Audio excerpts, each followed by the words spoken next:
reading too high. Like, I'm thinking, man, I'm on my P's and Q's. Doesn't know what he's looking at in coverages. But he was on his P's and Q's. He still doesn't know what he's looking at. He still doesn't flip protections. He doesn't know when he's hot. He's looking at on the field. I'm in a red rose, white silk. He didn't take the bait. Jalen Ramsey just put the entire NFL media on notice, and he did it with film. Not a tweet, not a hot take, not a segment on a morning show where nobody watches tape. He broke down the actual play, explained what the defense was doing schematically, walked through the disguise, and then, this is the part that should embarrass every person who ran with the lazy narrative, he said Shedeur Sanders read it correctly. It was Judy on one side, and he was going to run a bang route. And I was sitting. So he knew, though. He knew also, so he was... Let that land for a second. The guy who designed the coverage, the guy who set the trap, the guy wearing the jersey for the other team, is the one standing up and saying he knew what he was looking at. And the media that called Shedeur clueless is still out here acting like they watched the same film. They didn't. That's the whole point. Let's talk about Jalen Ramsey for a moment because context matters here. He knew, though. He knew also, so he was reading too high. He knew. He didn't really see no movement from us after that, and that's why it's so important. You got to be on all... Like, I'm thinking, man, I'm on my P's and Q's. This is not some retired analyst with a whiteboard and a podcast. This is one of the most technically sophisticated defensive backs in the NFL right now. Multiple-time All-Pro, a player who has lined up against elite quarterbacks for years and has never, not once, been accused of not understanding coverage concepts. Widely considered a future Hall of Famer, he played both corner and safety at Florida State, meaning he has always had an unusual depth of understanding about the secondary from multiple angles. Again, when people like Jason Lloyd, when people, when pundits of the Browns media who instead of actually, taking their time to understand what's going on, they just yap about stuff. They Literally and schematically. When Jalen Ramsey talks about what a quarterback did or didn't read pre-snap, you listen because he is not guessing. He is not building content. He is telling you what happened. And what happened is this. The Browns defense showed Shedeur a too-high shell pre-snap. No rotation, no disguise movement. To any quarterback trained to read coverage, that pre-snap look screams cover 2, specifically a Tampa 2 or cover 2 invert. Shedeur processed that. He identified it. He made a decision based on it. That decision was correct. Here's where it gets complicated and where the media completely lost the thread. Jason Lloyd is having a very, very bad week as NFL Hall of Famer Jalen Ramsey, Super Bowl champion, Florida State legend, praises Shedeur Sanders' ability to read defenses in a different way. Ramsey was playing safety on this play, and he made a specific, calculated schematic decision. He told his corner, Joey Porter Jr., to cheat unusually high and wide. The explicit purpose of that alignment was to take away Shedeur's first read, a bang route, skinny post to Jerry Jeudy. Ramsey was baiting the throw. He was inviting the look. He was saying, I know what you see, and I'm going to take it away, right as you pull the trigger. That is elite defensive football. That is the kind of disguise that takes years of experience to execute and years of experience to recognize. And you know what Shedeur did? He didn't pull that trigger. He didn't take the bait. He moved off the read. Ramsey says that.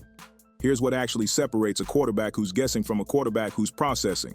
And it's not whether he identifies the coverage. Plenty of guys can ID a shell pre-snap. It's what happens in the half second after his first read is gone. Because Ramsey's disguise didn't just take away the post to Jeudy, it was designed to eat up time. That's the whole point of a late developing rotation like that. It's not just about winning the rep, it's about winning the clock. Every 10th of a second Shedeur spends confirming the coverage isn't what he expected, is a 10th of a second his protection has to hold up on its own. And Shedeur didn't freeze.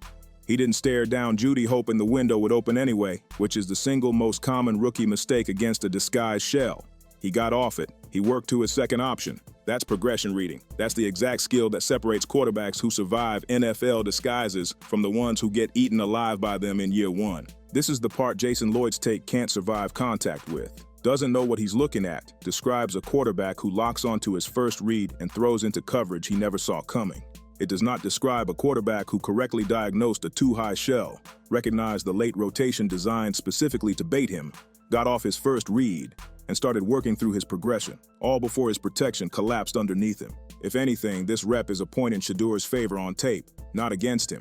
Ramsey didn't beat him with confusion. Ramsey beat him with a disguise that required Shedeur to already be right about the coverage before it could work at all. A formation that they last year in the Browns, they came out in a lot with, it was Jeudy on one side and he was gonna run a bang route. And I was sitting. I was at safety, I played safety that game a little bit. I was sitting on the route. I probably may have backpedaled once, but I'm talking about. You don't need to disguise a defense against a quarterback who isn't reading it correctly in the first place. You just let him guess wrong. He says it explicitly. The disguise worked in the sense that it took away the first read. But the conclusion the media drew, that Shedeur doesn't know what he's looking at, is directly, factually contradicted by the player who set the disguise. Because if Shedeur didn't know what he was looking at, he throws the ball to Jeudy.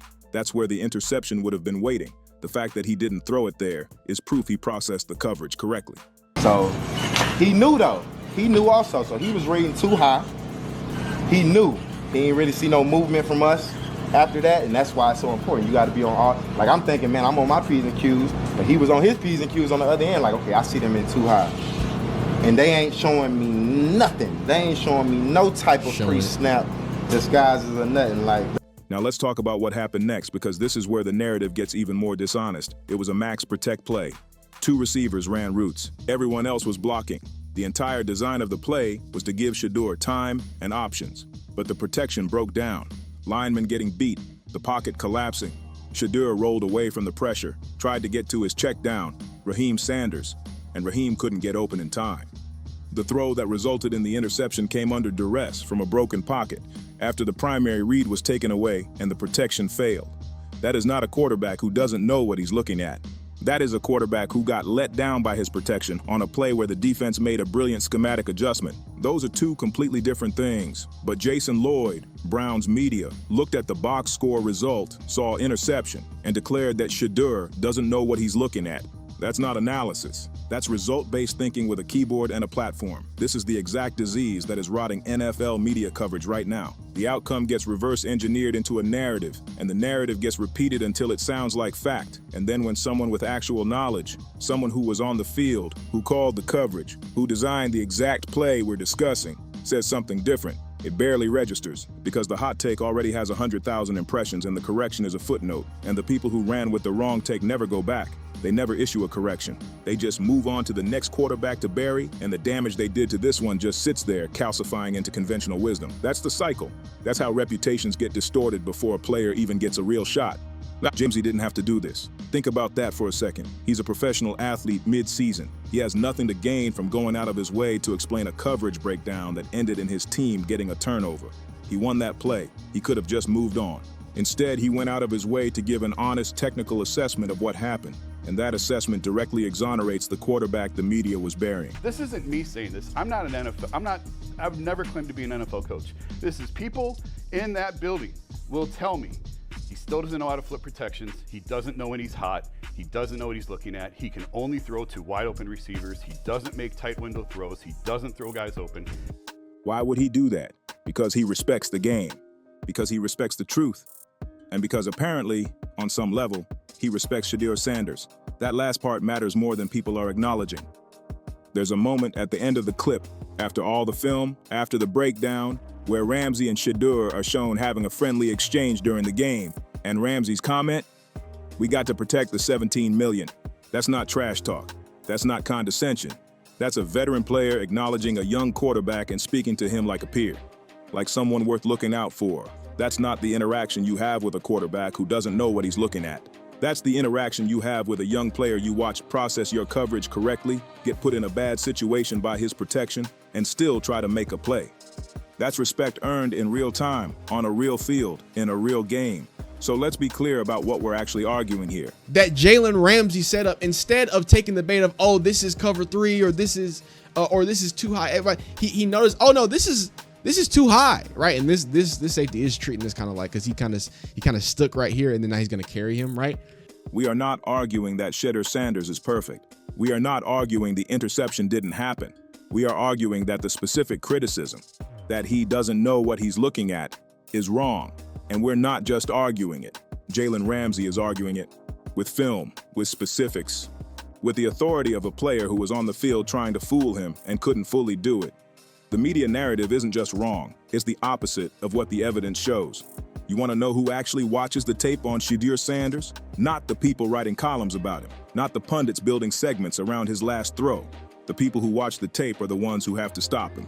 And the best one of those who stepped forward and talked about it, one of the most respected defensive backs in the entire NFL, widely considered a future Hall of Famer, said the kid read the coverage. That verdict is in. Stop letting people who don't watch film tell you what's on the film. If you want analysis that actually respects your football IQ, Huddle Files is where you belong. No media narratives, no hot takes without receipts, just the film, the facts, and the truth about what's really happening inside these organizations. Subscribe and hit the bell. The next breakdown is already in progress.